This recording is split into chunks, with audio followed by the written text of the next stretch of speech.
What's up, everyone? Today we're taking a look at the prequel to the Cold War. What was all the drama between the United States and the Soviet Union even before the Cold War begins after World War II?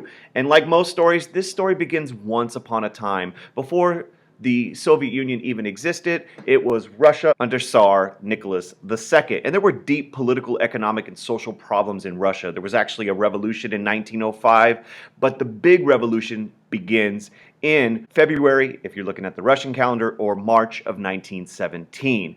And the Russian Revolution is really a pair of revolutions that occur in 1917, and they dismantle the Tsar and they remove him from power. And this will eventually lead to the rise of the Soviet Union.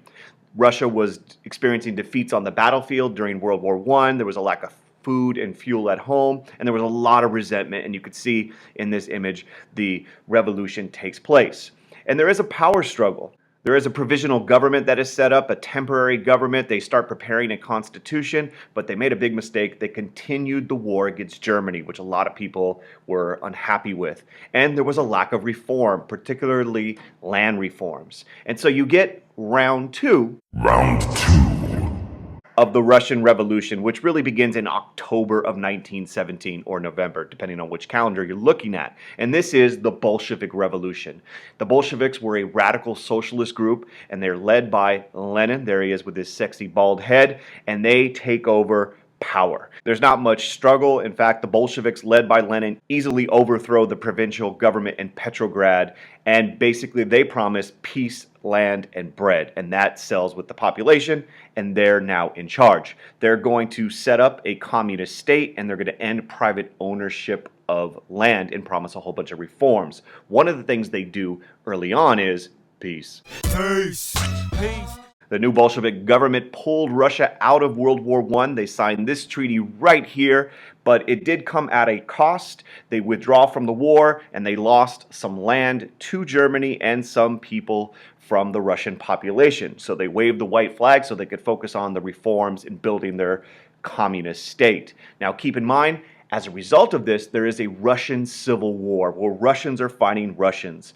There's many factions trying to determine Russia's political future. You got two sides to this civil war. The Red Army fought for the Bolshevik form of socialism. This is Lenin's crew. They are trying to create this communist socialist state, and on the other side you have the White Army, and the White Army is basically a loose alliance fighting the Bolsheviks. They're all the people that don't want the Bolsheviks to take charge. You got former supporters of the Tsar, you have democratic reformers. Basically they're united around their desire to get rid of the Bolsheviks. And an important first moment in our prequel to the Cold War, the United States and other allied nations supported the White Army, which sought to stop the Bolshevik Revolution, and this is not going to sit well. And the reason why this multinational expedition is planned is the United States, led by Wilson at the time, and the other allies, England and France, they want to stop the Bolshevik revolutions. They support the White Army because they are intending, one, they want to keep Russia in the war,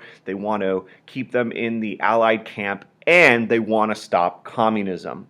And so they send in military supplies and weapons and things of that nature, but there's a lot of different motivations behind their Allied intervention in the Russian Civil War. The outcome, though, is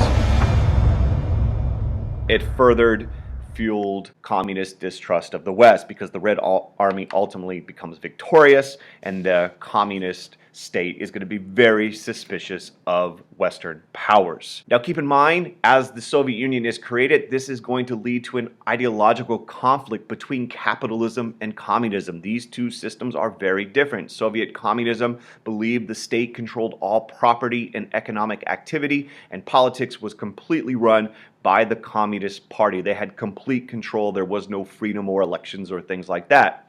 Whereas in American capitalism, we are very much about private citizens controlled most economic activity, and politics, at least in theory, was democratic elections amongst competing political parties. So we did have a democratic system. So you have this kind of ideological conflict, and you have conflicts that emerge.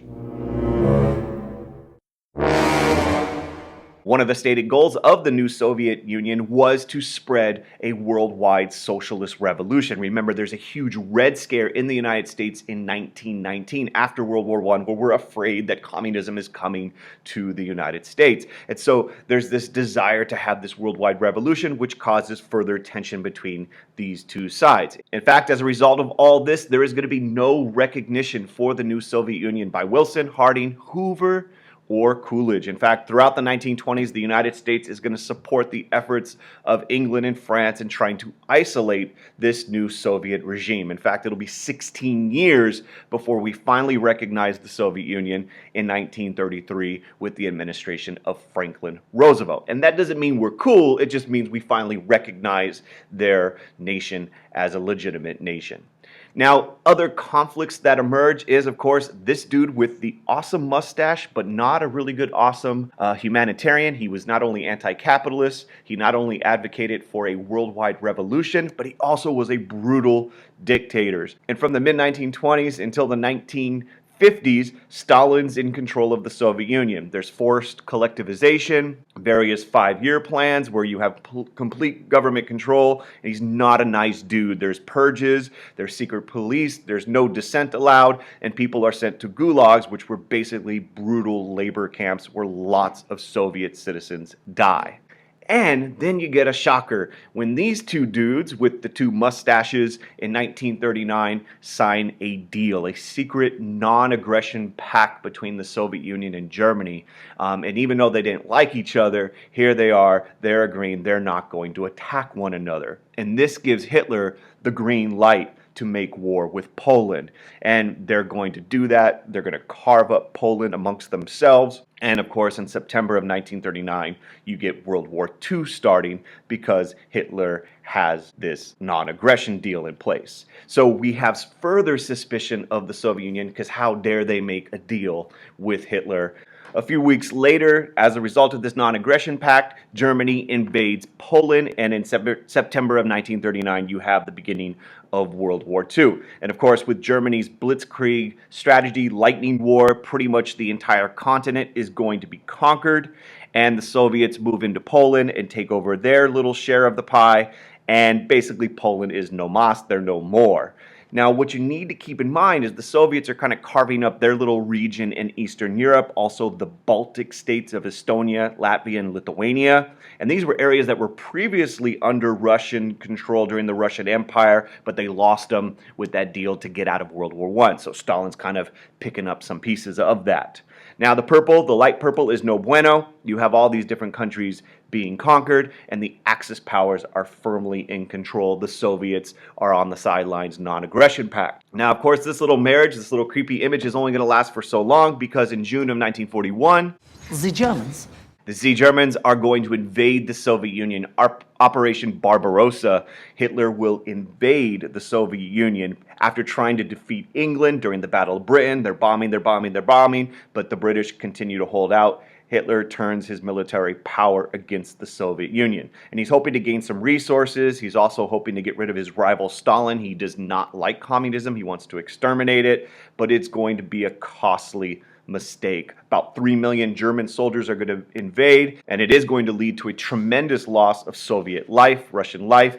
But what this invasion does, is it puts the Soviet Union into the Allied side. In fact, the United States, not in the war yet in June of 1941, is beginning to send Lend-Lease supplies not just to England, but also to the Soviet Union, which eventually we will get in the war. The attack on Pearl Harbor, a couple days later, Germany and Italy will declare war against the United States, and that brings us to the big three. The three amigos, Franklin Roosevelt, Joseph Stalin, and Winston Churchill. The United States and the Soviet Union set aside their differences in order to work together to defeat the Axis powers. There's that old saying, the enemy of my enemy is my friend, and the threat of Nazi aggression was seen as the bigger danger, and working together to try to get rid of it will be the goal. Now, were they really three amigos during the war? Did we go from being friends during World War II to a Cold War? Well, it wasn't that simple. In fact, this clique had problems. Click, click, click. Ain't no nobody fresher than my lick.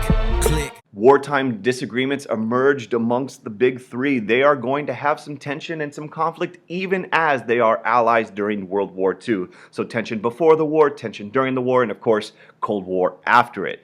The big thing is the debate over wartime strategy. There's a whole bunch of conferences that take place, but keep in mind, the Axis powers, the German troops, are deep into Soviet territory. Russians are getting slaughtered on the Eastern Front.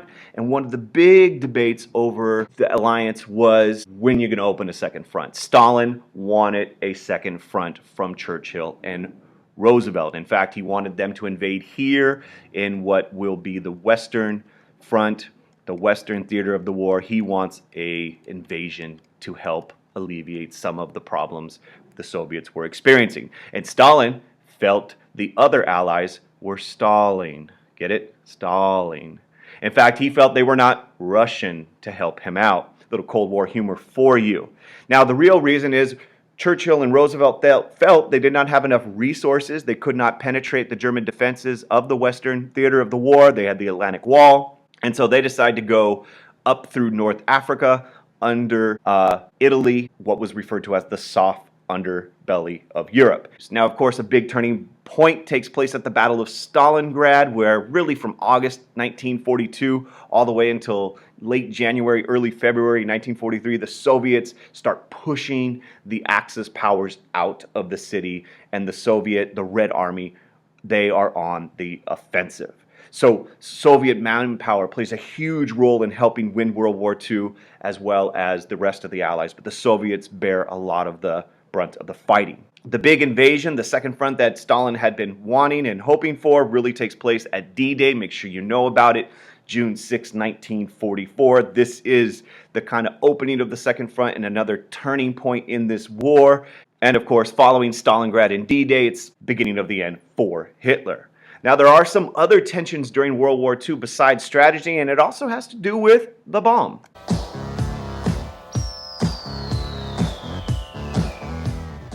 The Soviets were excluded from the development of the atomic bomb, the Manhattan Project. You can see various places where it was developed on the map. Was a joint project between the United States and England, and the Soviet Union were not a part of this project. Stalin knew about the bomb. They had spies. In fact, when Truman in July of 1945 gets word that the first bomb is ready, Stalin already knew. And of course, the decision to drop the bomb on Hiroshima on the left and Nagasaki on the right, some argue are the first shots of the Cold War. Because did Truman do this to kind of scare the Soviets or to keep them out of the war against Japan so they won't have influence in that area? So the political background behind using the atomic bomb was another source of tension. And then finally, the big one we're going to be talking about is post-war Europe. Even before the war ended, there was some tension. In fact, in the Yalta Conference in February of 1945, and the US and the Soviets had a very different vision for Eastern Europe. At Yalta, the United States and England think Stalin agrees to allow for free elections in Eastern Europe. And they believe his commitment at Yalta are going to be kept. However, when the war is over in 1945, Soviet troops are occupying Eastern Europe, including Poland, and you all know how this story is going to end. Soviets are not going to allow free elections. The free elections promised at Yalta are ignored, and of course, we're going to see the Cold War really pick up in 46, 47. But there's a long history well before the end of the war. Thank you very much for watching. If the video helped you out, make sure you click like. If you have any questions, post them in the comments. Until next time, have a beautiful day. Peace.